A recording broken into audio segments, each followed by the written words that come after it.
Under the ice of Greenland, they found airplanes that shouldn't be there. 46 years and 75 meters of ice. What if time on our planet doesn't flow the way we think it does? Don't forget to subscribe to the channel so you don't miss new discoveries and the most incredible facts. And now we continue ahead, lies a story that will make you see time itself differently. Across the North Atlantic stretches a white silence. The sky and the earth merge into one, and only the rare roar of an engine breaks through this eternity. In the middle of the summer of 1942, when the entire planet was burning in the flames of war, several American airplanes were crossing the icy desert of Greenland on a secret mission. Their route lay over a land where even the wind seemed alive and hostile. Suddenly, a radio contact was lost. The pilots felt their instruments go mad. The needles danced. The air thickened like heavy lead. Clouds gathered. Thunder rolled at the border of light and darkness. In these latitudes, every mistake equals death. Beneath the wings stretched a gray-white desert of endless ice hills and cracks. The pilots tried to contact the base, but the airwaves were dead, as if the very earth refused to respond. The frozen propellers thrashed in desperate rhythm. The engines roared at full power. The minutes ran out. Fuel melted in the tanks like life in an hourglass. Ahead loomed a solid wall of blizzard. The squadron commander made the decision to land on the ice. Touching down felt like a blow. Metal met ice with a dull crack. The planes were scattered across the white sea. Each crew fought for life amid the wind that tore at their clothes like claws. There was no sky, no ground, only brown fog and cold that sank deep into the bones. The pilots crawled out of the cockpits, waist-deep in snow, hearing in the distance the sound of ice collapsing, cracks spreading under their feet, as if Greenland itself wanted to swallow the uninvited guests. The distress signals reached no one. The radios were silent like stones in a desert. That day, a few men survived by miracle, found after long days of endurance among the cold and the darkness. But the planes remained on the icy plain, frozen, motionless beneath a leaden sky. Their bodies were covered in ice within hours, and soon blizzards buried every trace of the landing. Snow settled over the metal, and the countdown of time began unnoticed by anyone. Years passed, and the landing site was forgotten along with the war. The maps were lost, the memories of the crew scattered like smoke. Official archives held only one dry line: forced landing under adverse weather conditions, no loss of pilots. The planes were listed as missing. But for nature, this event became the beginning of a mystery no one could have imagined. For centuries, the same wind blew over those lands, laying layer upon layer of white ice sheets. In a world where every snowflake leaves a mark in history, these machines became markers of time. Their metal bodies turned into grains in a frozen sea, and Greenland accepted them into its depths like an ancient archive recording every change of an era. No one back then could have imagined that these planes would become witnesses to a conflict between time and science. No one thought that nearly half a century later, their discovery would force humanity to reconsider its very concept of the Earth's age. While the world went on with its wars and discoveries, there, in the heart of the ice, the thickness of cold grew quietly another meter each year, another step downward, without sound, without light, without life. The rescued pilots returned home telling stories of a strange glow over the glacier, of magnetic deviations, of an incomprehensible light in the sky that appeared before their fall. But no one paid attention to their words. The war demanded simple explanations and quick reports. Everything was blamed on fatigue, hypothermia, or battle stress. The story went into the archives, and the ice kept growing. So began one of the most mysterious chapters of the 20th century, a story in which a simple military mission turned into a mystery of geological scale. Decades later, when people would return to this place, they would find not just wartime machines, they would encounter a fact that would overturn humanity's understanding of time and the very nature of our planet. By that time, Greenland would have become a symbol of eternal cold, a vast white mass preserving the secrets of millennia. Beneath the ice would lie not only fossils of ancient animals and frozen air from primordial eras, but also bodies of steel and aluminum, whose wings once sliced through the sky and now had become part of the permafrost, as if the Earth itself had decided to keep the memory of human flight in its own depths. This story begins with the wind carrying snow across a silent plain, with the crunch of frost beneath the feet, and with a shadow hanging over the ice of Greenland. It's not just a story about lost airplanes. It's a story about how time can hide the truth faster than humans can record it. The storm didn't subside right away. For a long time, snow swirled above the frozen plain, as if nature itself was trying to erase the memory of what had happened. In the first hours after the forced landing, the pilots sheltered behind the curved wings of their planes, searching for landmarks, but there was nothing around except blinding light and ringing silence. Time dissolved in the endless white space. Every breath turned into mist.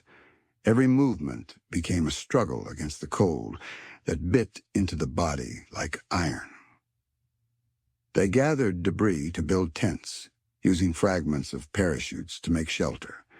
They poured fuel onto the snow to start a fire and warmed themselves by a tiny flame that kept dying under the gusts of wind. Around them stretched an icy abyss, where even the sound of their own voices was swallowed by the void.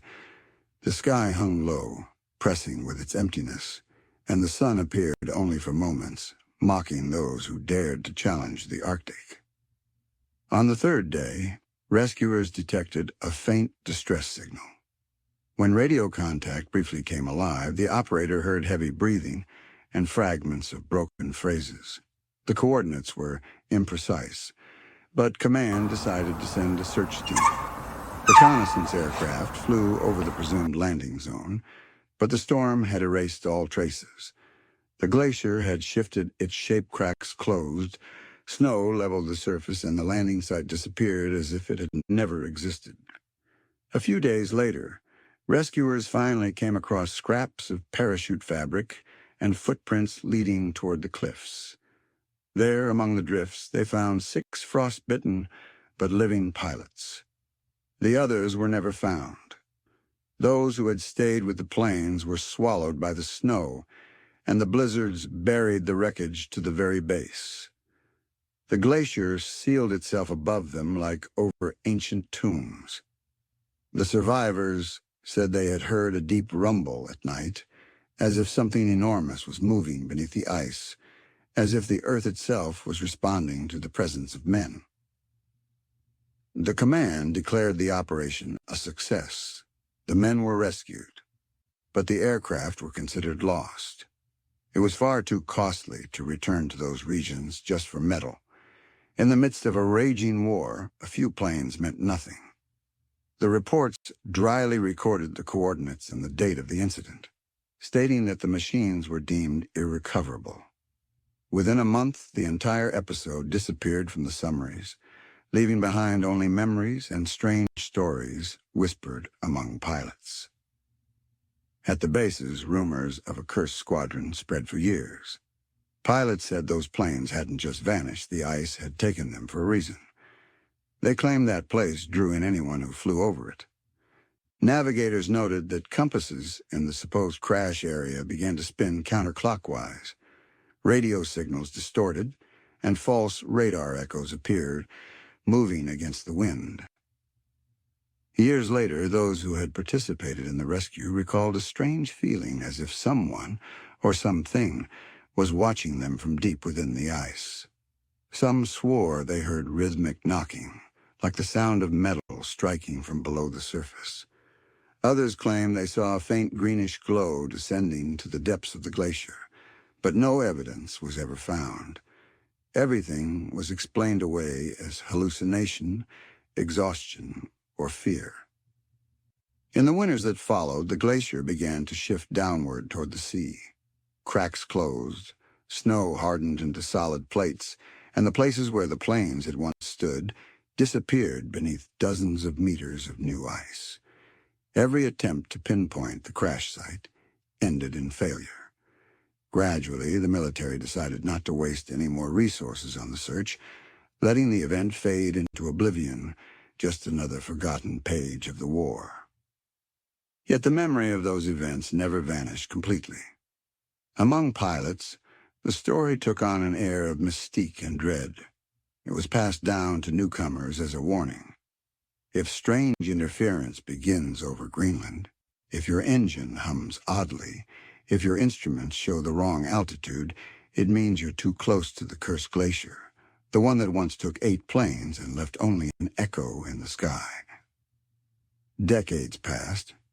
No trace remained of the landing site. The ice moved like a living mass, reshaping itself and erasing all signs of human presence. Everything that once belonged to man became part of the breathing of that vast white continent. Greenland had closed the page, burying not only metal and fuel, but the very memory of that day beneath layers of ice.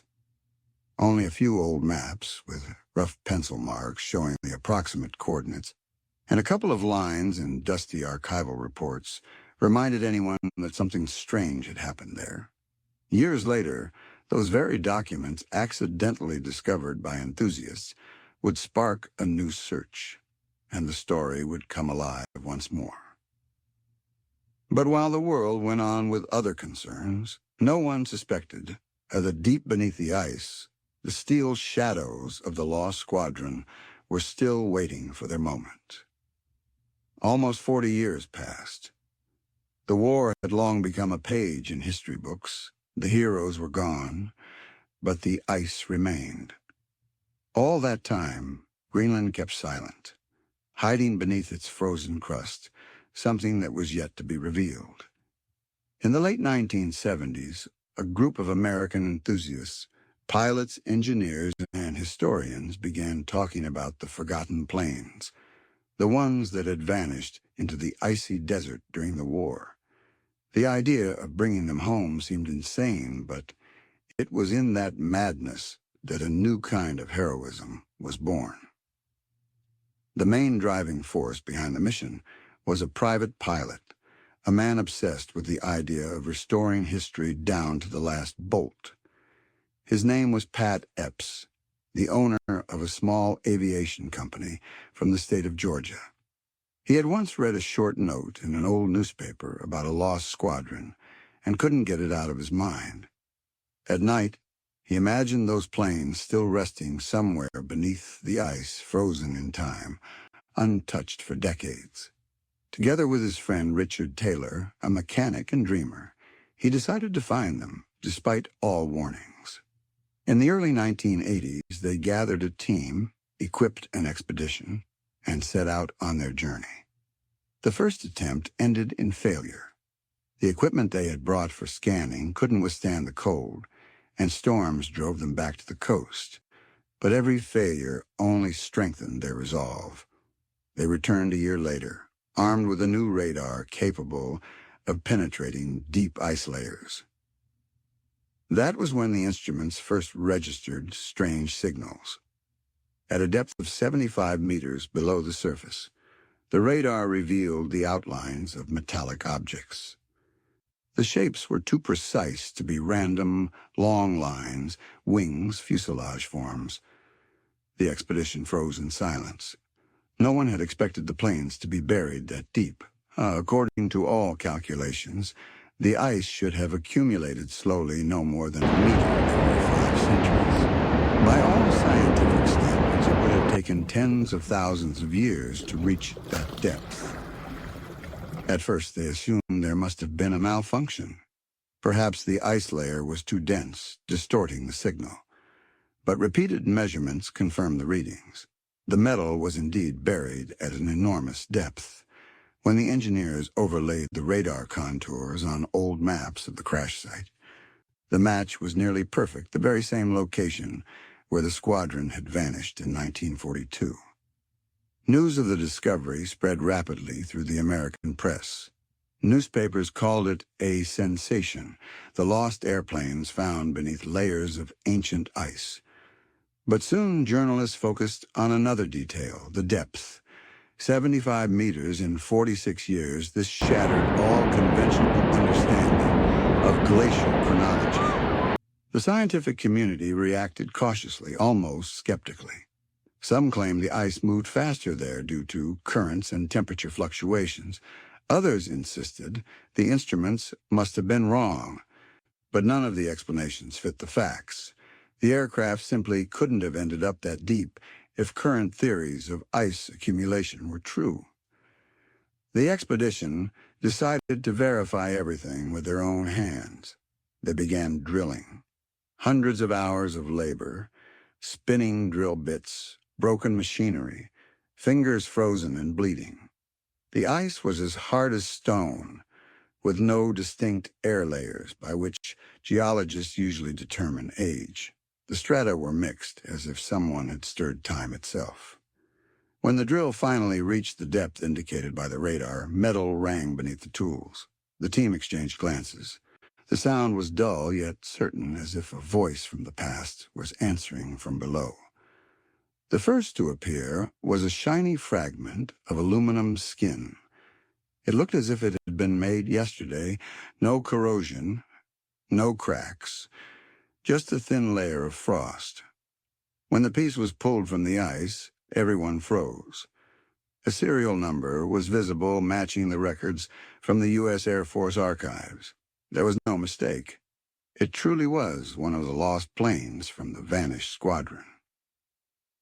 Silence fell over the camp. Everyone understood they were witnessing a discovery that didn't fit into any known framework. They hadn't just found machinery, they had found proof that time itself flowed differently in this place. When Epps shared the results with scientists, the reaction was divided. Geologists claimed that the ice accumulated unevenly, that in coastal regions, the rates could be abnormally high. But these explanations sounded forced. If ice could truly grow 75 meters in just a few decades, then all calculations of Greenland's ice core ages were wrong. That undermined the foundations of climate research, glacier dating, and even global climate models. Some experts demanded the topic be closed until verified. Others saw an opportunity to rewrite Earth's history. Debates within the scientific community raged for months. But out on the glacier, there were no debates, only silence and a depth that defied reason. The enthusiasts understood that if nature had allowed them to touch a mystery, they had to go all the way. They decided not only to prove the planes existed, but to raise at least one to the surface. The world had yet to realize that this attempt to bring back the steel silhouette of the past from beneath the ice would mark the beginning of a true sensation, one that would be spoken of for decades. At that moment, the polar night reigned over the camp. The dark sky merged with the endless field of ice, beneath which, 75 meters deep, the wings of war lay asleep. The ice groaned, cracked, and tightened, as if protecting its secret. No one yet knew that this was only the beginning, and that ahead lay not just an expedition, but a confrontation with something that could change the understanding of time itself. In the summer of 1988, on the icy plains of Greenland, one of the most extraordinary operations of the 20th century unfolded. After years of preparation and failed attempts, Pat Epps and Richard Taylor's team returned once more to the site where radar had shown the silhouettes of the buried planes 75 meters down. This time, They came not to search, but to recover. Thus began the operation that would be known as Glacier Girl, the Ice Maiden. The expedition looked like something out of science fiction, a camp amid endless white silence. Huge drilling rigs, tents, diesel generators, and wind-swollen tarps made the place resemble a futuristic research station. Temperatures dropped below -30 degrees, and even metal rang in the sunlight from the cold. Mechanics worked in gloves that froze instantly to their tools. Every morning began the same way, thawing frozen fuel in barrels and heating the hoses before a work could start. The complex drilling machinery had to cut through nearly 80 meters of dense ice that had, over the years, compressed into a transparent mass harder than stone. The shaft was made by hand, meter by meter, with chunks of ice hauled up piece by piece, slowly, layer by layer. From the depths came transparent cylinders, each fragment like a page from an ancient book written by time itself. At first, dry, frigid air blew from the hole, then steam, born from the friction of metal and the heat of the drilling engines. And then came a different sound, a deep metallic echo, as if a voice from the past had answered. When the drill head finally reached its target, silence once again settled over the surface. The team stood frozen, hardly believing that beneath them lay a steel aircraft that had rested in eternal ice for nearly half a century. The most dangerous stage began carving a chamber around the object. To reach the fuselage, they had to pump out thousands of liters of meltwater, which instantly froze again. Workers stood in pairs, surrounded by mist, around a circular shaft as deep as a multi-story building. On the 30th day of work, the first fragment appeared. From the depths, a gleaming piece of a wing slowly rose. Its surface was covered with a thin layer of frost, but beneath it, the metal shone as if brand new. When the crane lifted the first large section from the shaft, the entire expedition froze. The people stared at it like at a visitor from another time. Inside the plane, the instruments, seat belts, remnants of paint, even the rubber seals had all survived intact. The aircraft turned out to be a P-38 Lightning fighter, one of those forced to make an emergency landing in July 1942. It was nicknamed Glacier Girl, the Ice Maiden, because beneath the ancient cold, it looked like a sleeping beauty from legend. When the fuselage was completely uncovered, they disassembled it piece by piece, labeling every part, and began bringing them to the surface one by one. The process took several weeks of continuous work. Each day felt like a ritual.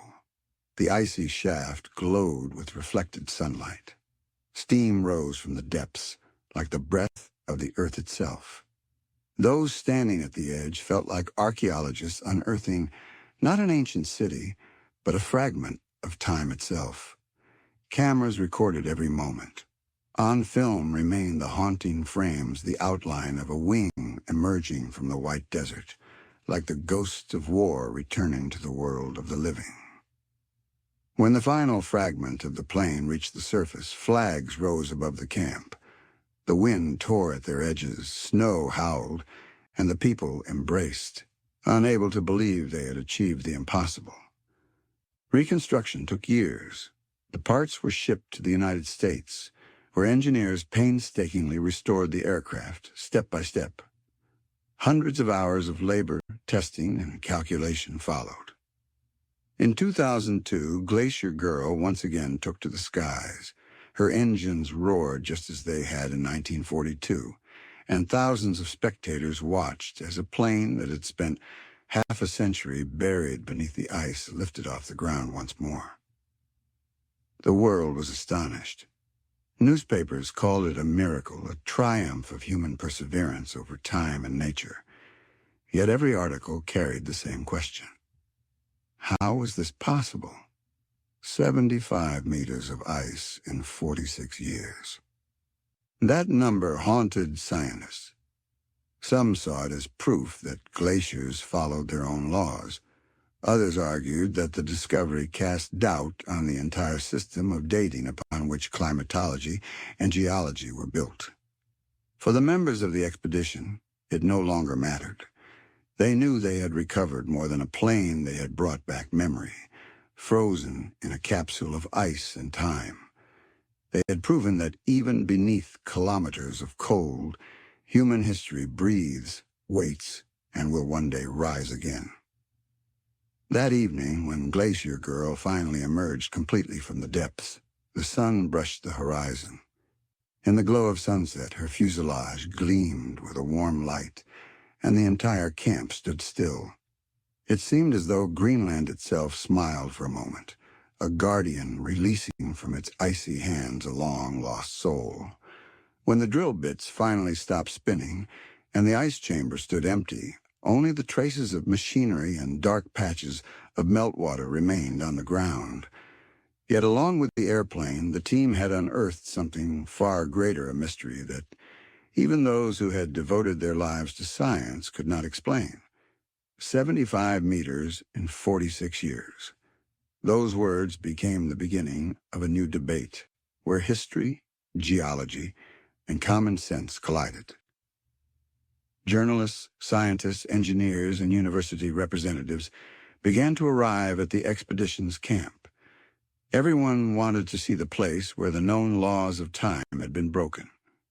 Epps stood beside the shaft, gazing down to the depths where, not long ago, the icy void had breathed. He understood that a storm was coming, and indeed, it began. The first calculations showed that under the standard rate of accumulation accepted by scientific models, it would have taken tens of thousands of years to form such a layer. According to official tables, 1 meter of ice typically takes around 5 centuries to build up. Therefore, the aircraft should have ended up there long before aviation had even been invented. But that was absurd. The metal, the rubber, the instruments, all pointed unmistakably to the mid-20th century. And yet the depth told a different story. Newspapers began to report that the recovered planes called into question the entire geochronology of the planet. Photos of Glacier Girl appeared on front pages with headlines like, "The Ice Older Than Time," and "Science Cannot Explain." Geologists tried to remain composed, but within the scientific community, tension was mounting. Universities held round-table discussions where professors debated in calm voices, but confusion flickered in their eyes. The official explanation was simple. In Greenland's coastal regions, ice accumulates faster due to melting, winds, and shifting layers. The glacier, they said, doesn't grow vertically, but moves horizontally, cycling old layers upward and downward. Yet this theory collapsed with every new measurement. Radar data showed that the layer was genuinely young, its density consistent with only a few decades, not thousands of years. It meant that the accepted formulas didn't hold up even at a single point on the planet. Some scientists admitted what others feared to say. All our models for determining Earth's age are built on assumptions rather than absolute proof. If ice can compress and grow many times faster than previously thought, then the age estimates of ice cores on which modern climate models depend become unreliable.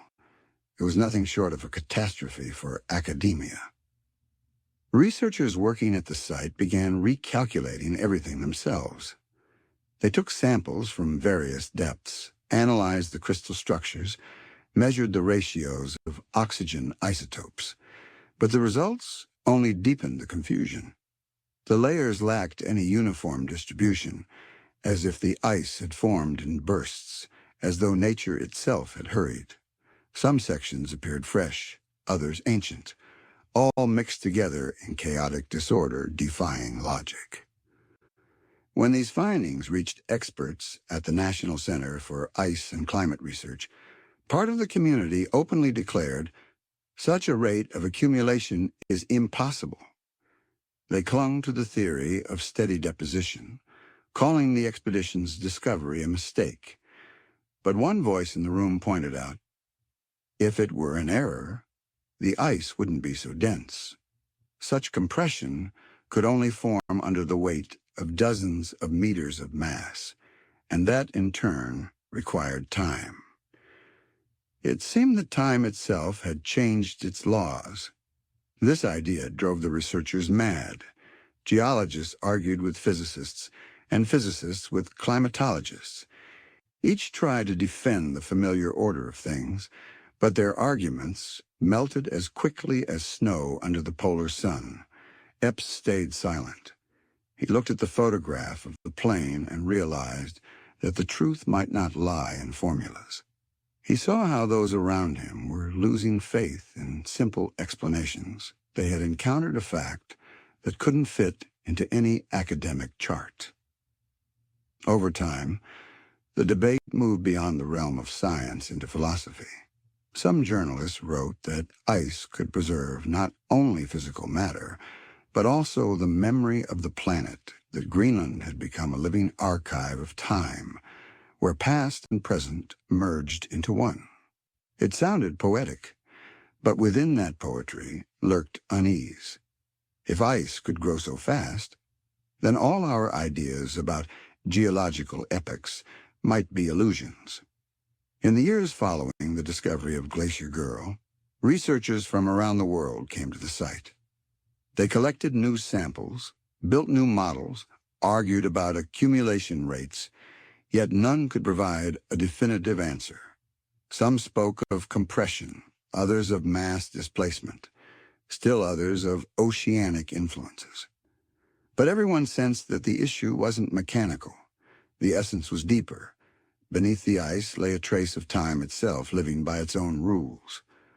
Thus, the ice of Greenland became not merely a symbol of cold and eternity, but a mirror in which science saw its own limitations for the first time. And while scientists argued, the glacier continued to breathe slowly, thickening and erasing traces of human discovery.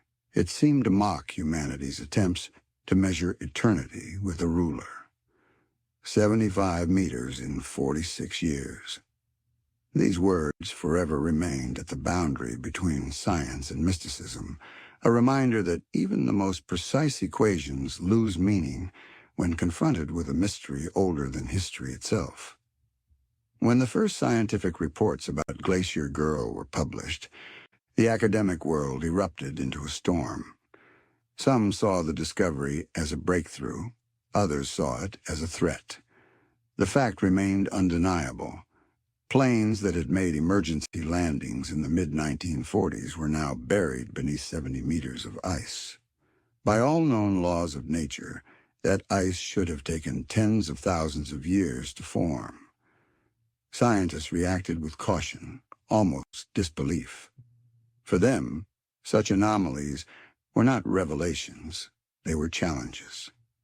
In university laboratories, in geophysics departments, and at glaciology conferences, discussions began to spread. Science, accustomed to the predictability of formulas, had come face to face with something that defied its frameworks. The first explanation was simple: glacier movement. One theory proposed that the planes had landed in a zone where the ice slowly flowed toward the ocean, dragging everything on its surface downward. But calculations disproved this. The glacier in that region didn't move nearly fast enough to account for 75 meters in just a few decades. Moreover, the terrain beneath it was relatively flat, without steep gradients to explain such a phenomenon. Another version suggested collapses and subsidence of the ice. Perhaps the plains had gradually fallen into a cavity filled with snow, and over time, new layers had formed above it. Yet that still didn't explain why the density of the ice surrounding the discovery was almost identical at all levels. If a collapse had occurred, the structure should have appeared disturbed with fractures and air pockets. However, the samples revealed a surprising uniformity. A third hypothesis involved snow compression. It was claimed that each year in these latitudes, enormous amounts of precipitation fall and rapidly compact under their own weight. As the layers accumulate, the snow turns into ice, a process that might proceed faster than generally believed. This version seemed the most plausible, yet it too fell apart under close examination. To reach such depth in just 46 years, the compression rate would have had to be extraordinary, nearly a meter per year, contradicting all known observations. Meanwhile, two camps began to form around the discovery. One consisted of skeptics who insisted the phenomenon could be explained by local climate conditions and the glacier's geography. The other included those who saw in it not a local anomaly, but a global pattern. They argued that official science had grown accustomed to viewing time as a straight line, when in reality it might be far more complex. Scientific journals published papers with dry, cautious headlines, yet between the lines, tension could be felt. Behind the neat graphs and tables lay something larger, the fear of admitting that the accepted models of Earth's age and climate cycles might be flawed. Some geologists, analyzing the data tentatively, mentioned the possibility of temporal fluctuations in precipitation, rare events when natural processes accelerate several times due to unpredictable factors. But no equation could demonstrate exactly how this might occur. The most unsettling part was that every new attempt to explain the phenomenon only deepened the doubt. The more models they built, the further logic slipped away. At conferences, scientists spoke of subsurface flows, volcanic activity, microclimatic fronts, yet all of it sounded like a desperate attempt to silence the question that had become the crux of the mystery. Where is the error in geochronology? Why did what should have been young ice appear older than the entire human epoch? Why did the numbers refuse to match, even after accounting for every possible margin of error? Some researchers privately admitted what others dared not. Perhaps the entire system of dating glaciers was based on false assumptions. After all, the age of ice layers is not measured directly, but through indirect markers, isotope composition, density, the ratio of oxygen to hydrogen. These methods are precise only in theory. In practice, they ignore extreme climate shifts and the compaction of ice under internal pressure. When journalists posed this question to representatives of the National Ice Research Center, the response was brief. An interesting case, but a local one. And that was the end of it. Yet for those who had carved the ice shaft with their own hands and seen the buried silhouette of the plain, such words sounded like an attempt to forget an inconvenient fact. The enthusiasts who took part in Operation Glacier Girl often said the ice seemed alive.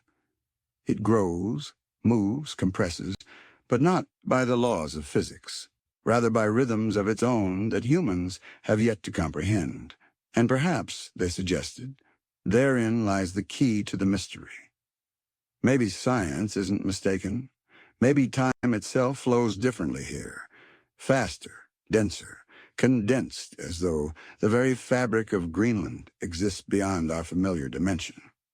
Official science does not like such questions. It prefers to believe that every phenomenon has an explanation, even if it has not yet been found. And yet the discovery of Glacier Girl left a fracture not only in the ice sheet, but also in humanity's confidence, the confidence of those accustomed to measuring eternity with equations. Thus, a chasm opened between facts and theory. Scientists argued, formulated hypotheses, drew diagrams, and Greenland remained silent. Its ice still held a secret older than all calculations, reminding anyone who approached that nature is never obliged to explain its miracles. After Glacier Girl flew again, public interest in the story reignited with new intensity. Newspapers, television programs, and scientific journals all spoke of a miracle, of the triumph of human determination over time. Yet the louder the admiration grew, the more cautious the scientists became. And soon, a strange silence began. At first, publications mentioning the depth of the plane's burial quietly disappeared. Reports still showed footage of the restoration emotion, excitement, victory, but the essence vanished from the text. 75 meters of ice in 46 years. Those words seemed erased from history. On official research center websites, all references to drilling details were removed. Archival documents cited by expedition members vanished from public access. When journalists sought confirmation, the answers were evasive. Materials were placed in long-term storage or awaiting verification of authenticity. Bureaucracy, it seemed, and yet too much about this story felt deliberately muted. Even expedition participants began to complain that they were no longer invited to conferences, no longer interviewed, no longer given airtime. Pat Epps told friends that after an interview in Atlanta, he received a call from unknown individuals urging him not to stir up mysticists. He was reminded that science does not tolerate sensations, especially those that threaten its foundational dogmas. Richard Taylor, one of the expedition's mechanics, later confided in a private conversation, "We didn't just show the world an airplane, we showed that the formulas of time don't work. And that's something they'll never forgive us for." Inside scientific institutions, quiet reshuffling began. Project leaders studying Greenland's glaciers were reassigned. Young researchers interested in anomalous ice accumulation were subtly warned that such topics were unscientific.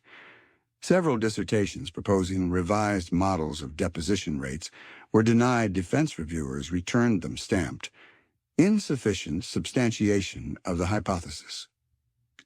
Gradually, the story of Glacier Girl turned into a beautiful legend, polished, harmless, stripped of its inconvenient details. Official accounts spoke only of the technical feat, omitting the very question that had started it all, the speed of ice growth. Even on museum displays describing the aircraft's recovery, not a single word was written about the 70 meters of ice that once separated the machine from the surface. But the documents still existed. Some of the drilling reports were kept by members of the expedition, simple handwritten notes, calculations, sketches, engineers' signatures. There was no sensation in them, only numbers and facts, and yet those numbers instilled fear in those who saw in them a threat to the established order. One participant later admitted that after publishing some of the data, he received a letter advising him to refrain from further comment. One television channel even prepared a documentary, a detailed account of the ice shaft, its depth, and the scientific debates. But just before the broadcast, it was canceled. Officially for technical reasons. Unofficially due to pressure from sponsors linked to research institutes. The footage vanished from the archives and only a few fragments survived, secretly passed around by journalists at conferences. Gradually, a shadow began to form around the story. Articles appeared online claiming Glacier Girl was a myth, that the depth was not 75 but only 20 meters, that the figures had been exaggerated. It felt as if someone was deliberately trying to rewrite the facts to replace reality with a convenient version. But the more they tried to suppress it, the stronger the story lived on in people's memory. Those who had stood on the glacier remembered everything in perfect detail. The sound of the drill, the steam rising from the shaft, the gleam of metal under the lights. They knew it was true, and no report could erase what they had seen. To them, own Glacier Girl became a symbol of an uncomfortable truth, not because it was false, but because it shattered the walls behind which humanity had hidden its faith in its own infallibility for decades. Over time, the story gathered new layers of rumor. Some claimed that ice samples from the shaft had been sent to a classified laboratory where isotopic traces inconsistent with their supposed age were found. Others said that the drilling log signed by the engineers had disappeared from the military base archive where it had been stored. It all sounded like conspiracy theory, yet too many details pointed to a real, deliberate effort to keep the truth unseen. Science does not like confessions of error, especially those that threaten the structure of time itself. And so Glacier Girl remained in history as a beautiful legend cloaked in silence. A story about a man who pulled not just an airplane from the Earth, but a question no one dared to answer. Thus emerged a fact that cannot be acknowledged. While some wrote about the heroism of the explorers, others understood that ice preserved not only metal and memory, but also a secret that someone chose to leave forever beneath the surface. When official science chose silence, those who lived beyond its borders began to speak. Independent researchers, fringe physicists, and enthusiasts from around the world started building their own theories of what had happened on the Greenland ice sheet. For them, Glacier Girl was not merely an anomaly, it was a key, suggesting that time on Earth might not be what we think it is. They said that the flow of time is uneven, that the planet lives in rhythms that shift like breath, sometimes quickening, sometimes slowing. And if scientists see in glaciers a linear record of history, in reality it might be a compressed chronicle, where a single minute can contain an entire century. One of the first to propose this idea was American engineer John Henderson. While studying the original drilling reports, he noticed a striking pattern. The density of the ice increased exponentially, as if pressure were compressing not only matter but time itself. In his publication, he wrote that perhaps the speed of physical processes is not constant, that when Earth's magnetic field or solar activity changes, space-time reacts, accelerating or slowing the flow of events. At first, this sounded like science fiction. But the more people examined the hypothesis, the stranger old scientific data began to look. Researchers started finding discrepancies in the dating of archaeological layers in the sediments of the ocean floor, in the age of trees measured by rings. Periods once believed to span thousands of years might, in reality, have lasted only a few centuries. Some mathematicians tried to express the idea in formulas. They argued that time might possess a fractal structure, a repeating pattern where each moment contains echoes of both the past and the future. According to their calculations, if temporal flows really oscillate, a glacier could, within a few decades, create a layer whose density equals that of ice formed over millennia. This was not a dating error, they said, but a change in the structure of time itself. In the academic world, such claims were met with hostility. But in circles of independent and alternative researchers, the topic flourished. Bold ideas emerged that temporal acceleration was tied to solar cycles, to shifts in the planet's axial tilt, to the biorhythms of Earth itself. Some pointed to geological examples, epochs of catastrophe and rebirth, that seemed to follow one another with breathtaking speed, as if someone were pressing the fast-forward button. Some called it the Greenland effect, others a local temporal singularity. But the essence remained the same. If ice can grow at a rate incompatible with accepted models, then perhaps our entire chronology is not a precise calendar, but an illusion of stability born from human perception. Researchers began drawing parallels with other anomalies. Ancient cities suddenly buried under meters of sediment, trees frozen in lava as if time itself had stopped, traces of civilizations that vanished in an instant, as though erased by a single motion. All of it formed one picture, a planet capable of accelerating history. These ideas were both terrifying and inspiring.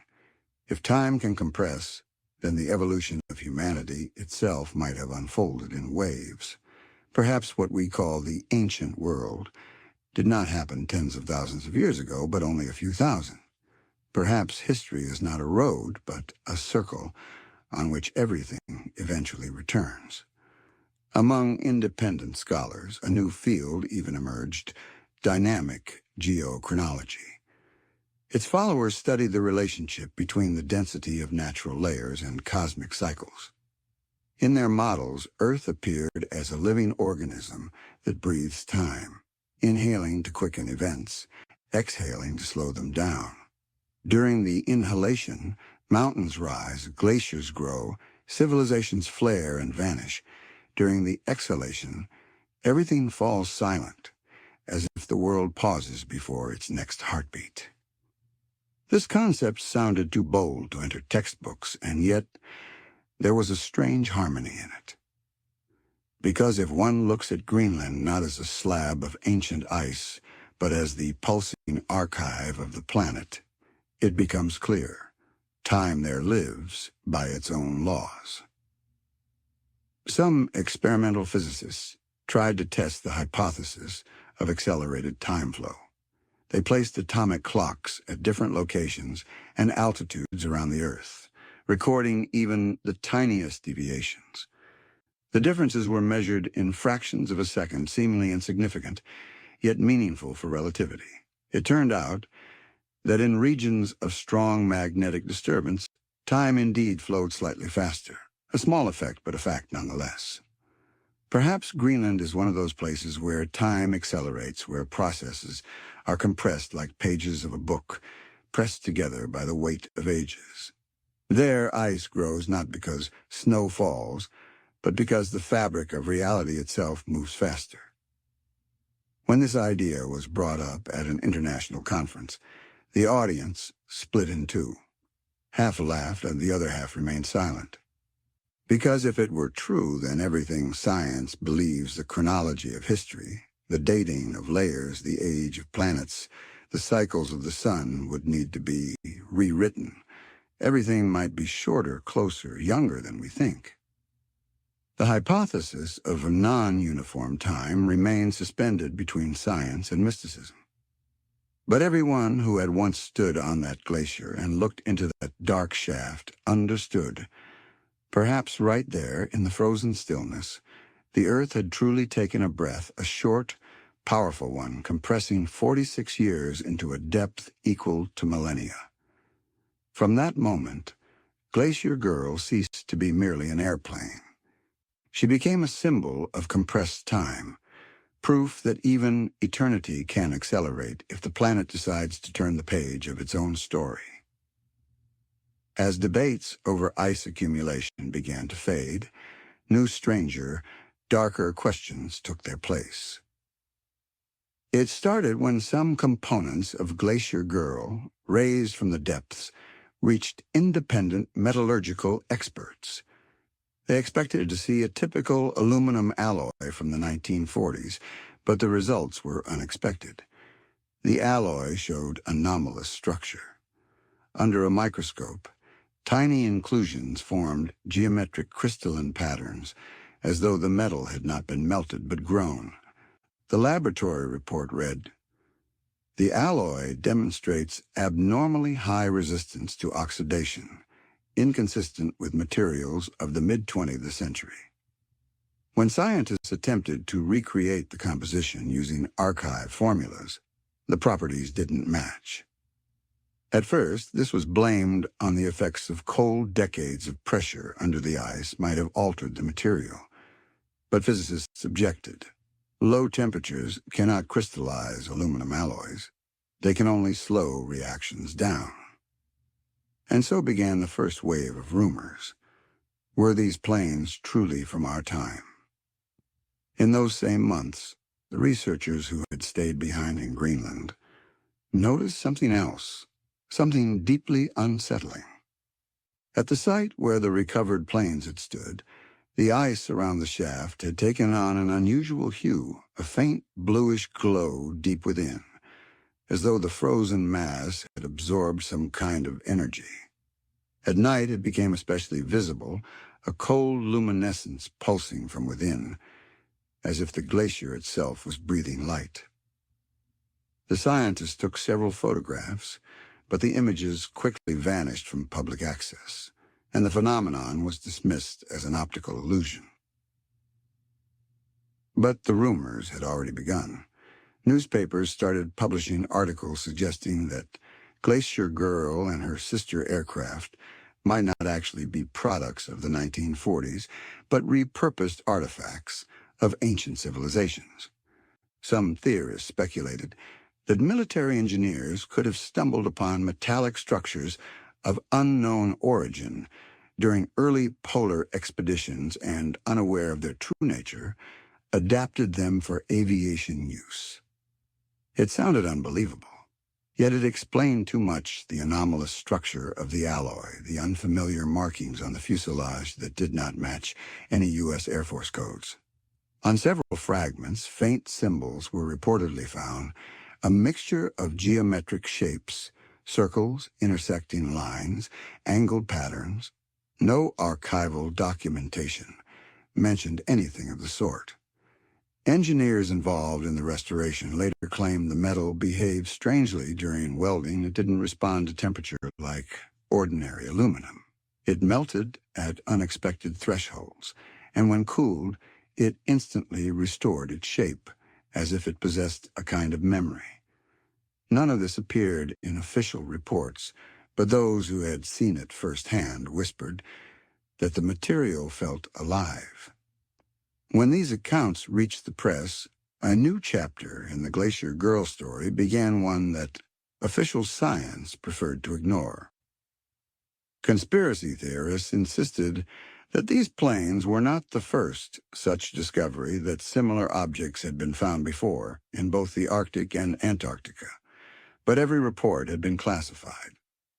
They spoke of vast structures hidden beneath the ice, ancient mechanisms, unknown architectures, remnants of a civilization that had mastered technologies far beyond modern understanding.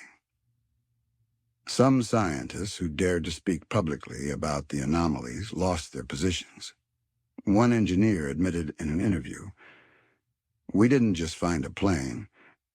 We found something that looked like a machine from the past, too advanced for its own time." After that interview, his name disappeared from the project's employee list, and the article was deleted. Later, another testimony surfaced. Workers involved in the extraction reported seeing perfectly straight channels within the ice tunnels, so smooth they seemed to have been drilled with precision tools. One witness claimed the lines descended at an angle, forming a perfect spiral. No one could explain how such formations could occur naturally. The stories kept spreading, gaining new details. Some claimed that a fragment of unknown material had been found on the outer shell, one that did not reflect radio waves. Others said the instrument panels inside the cockpit contained elements inconsistent with 1940s American engineering. Even the engines, according to mechanics, looked too clean, as if they had never been used at all. All of it seemed unbelievable, and yet the fact remained. The discovery beneath the ice had produced too many coincidences, too many contradictions to dismiss as chance. Over time, new theories emerged that Greenland might conceal the remnants of an ancient technological complex, one that existed long before modern civilization. Perhaps the planes had truly crashed there by accident, or perhaps they had been found and restored from what was left of a lost world. The hypothesis sounded insane, but it had one crucial trait. It explained what science could not. If the metal was truly ancient, if its structure had been created by technologies forgotten thousands of years ago, then Glacier Girl was not merely a relic of World War II, but evidence that human history is far longer than we imagine. Thus was born a new legend, the legend of the machine that belongs to no time and no understanding. A machine found where time had stopped. A machine that might not have been born in the sky, but returned from the depths to remind us that we are only guests on a planet whose mysteries reach far beyond our dates and equations. When the expeditions ended, the cameras shut down and the drilling rigs left the glacier.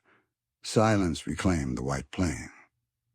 The wind erased every human trace, and it seemed as though nothing had ever happened, as if Greenland itself had chosen to wipe away the memory of the secret pulled from its depths. But those who had been there knew that place would never be the same again. The story of Glacier Girl changed more than science. It changed the way humanity perceives reality itself. Hundreds of scientists, engineers, and journalists tried to categorize the phenomenon, to fit it into some logical framework. Yet in the end, they could only admit one truth. This story contains too much that cannot be measured. Greenland became a mirror. And in that mirror, humanity saw for the first time how fragile its knowledge truly is. Everything once considered absolute geology, dating, planetary history turned out to be conditional, dependent on formulas that may not reflect the truth at all. When humans face what they cannot explain, they pretend not to see. So it was here. Official science looked away, choosing silence over a chaos, preserving the comfort of its equations. But the ice does not forgive forgetfulness. It remembers everything, even what humanity tries to hide from itself. The eternal ice of Greenland is like a vast archive of the Earth. Every layer a page where moments of history are written. Forgotten cataclysms, vanished civilizations, the breath of time itself. But in this archive there is no order. The past and the present intertwine, like threads of a single fabric, where each new layer does not replace the old but becomes its continuation. Perhaps that is why, deep beneath the kilometers of frost, the plains were not just machines of war, but symbols of human limitation markers placed at the boundary between knowledge and mystery. And perhaps it is precisely that boundary that humanity was never meant to cross too closely. Pat Epps once said, "When you stand on the ice and look down, you can feel time breathing beneath your feet." These words never made it into any report, yet they carried more truth than all these scientific debates combined. Because beneath that ice, a different kind of time truly lives, a time that doesn't divide itself into years or eras, but simply exists. Greenland seems to whisper to humanity, everything you believe in, everything you consider permanent, can dissolve in a moment. Here the laws of nature follow their own rhythm. Here eternity might last only a few decades, and a single snowstorm can rewrite an entire chapter of history.